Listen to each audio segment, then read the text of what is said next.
রাজনীতির প্রয়োজনে পরে ইন্টারভিউটা নেন দয়া করে। প্লিজ সাংবাদিক ভাইরা একটু দয়া করে। এখানে প্রেস ক্লাবের কিছু কর্মচারীরা তাদের সংগঠন মিলে প্রেস ক্লাবের সামনে দোকান বসাইছে। দোকান বসাইয়া চাঁদাবাজি করে নাম দিচ্ছে বিএনপি, জামাত এবং সমন্বয়কদের। এখানে জমি ক্ষতিগ্রস্ত প্রোগ্রাম করে, কেউ খুন হয়েছে একটা ব্যানার লাগায়ে বিচার চেয়ে প্রোগ্রাম করে। ভুক্তভোগী মানুষের জায়গা প্রেস ক্লাব একটা উন্মুক্ত জায়গা, সেই জায়গাতে এরা প্রায় ৫-৭টা চায়ের দোকান বড় বড় টুল দিয়ে বসায়া মজমা জমায় রাখে। কোনো ভুক্তভোগী একটা ব্যানার লাগাবে দেয়ালের সঙ্গে, সেই ১ ইঞ্চি জায়গা ফাঁকা রাখেনি। আমরা এই জন্য তুলে দিয়েছিলাম গতকালকে। ওরা আজকে আমরা আবার এসে দেখি আবার ওইভাবে সব বসে গেছে, সব একইভাবে বসছে।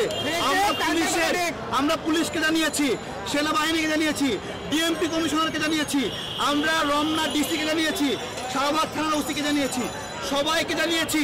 আমরা বিএনপিকে জানিয়েছি, জামাতকে, নাগরিক কমিটির ওদেরকে আমরা দৃষ্টি আকর্ষণ করেছি। ওরা কে সবাই বলছে এখানে আমাদের কোনো প্রজেক্ট নাই, এখানে আমাদের কোনো লোক এখানে ব্যবসা করে না। এখানে তারপরে জানতে পারলাম এখানে শ্রমিক ইউনিয়ন না কি জন্য একটা আছে প্রেস ক্লাবের অভ্যন্তরীণ, ওরা এখানে এগুলো বসাইছে।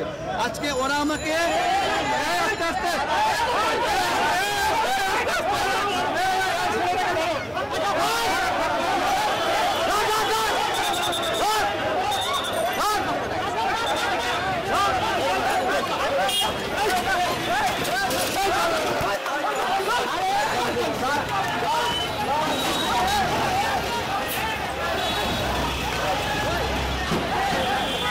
আমরা গতকালকে দিয়েছিলাম এই জন্য যে এইখানে বিধবা নারীরা এসে প্রোগ্রাম করে।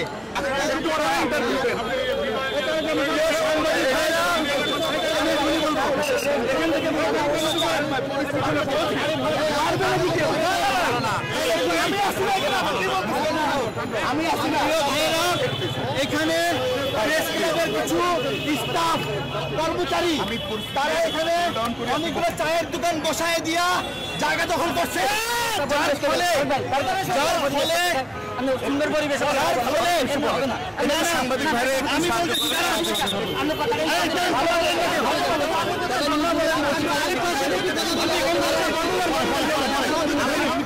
আমার মশায় বাকি এখন দাঁড়াই বলবো